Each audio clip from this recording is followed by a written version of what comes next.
இவள் பார்த்து விட்டால் பாலைவனம் ஊற்றெடுக்கும்.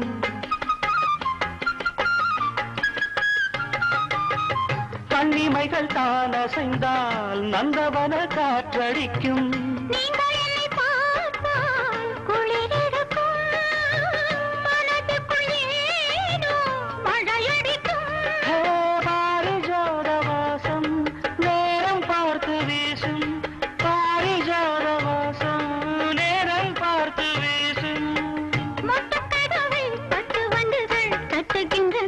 இப்போது சாலை ஓரம் சோலை வந்து ஆடும் சங்கீதம் பாடும். கண்ணாளனை பார்த்து கண்ணோரங்கள் வேர்த்து, கண்ணாளனை பார்த்து கண்ணோரங்கள் வேர்த்து, சாலை ஓரம் சோலை ஒன்று பாடும் சங்கீதம்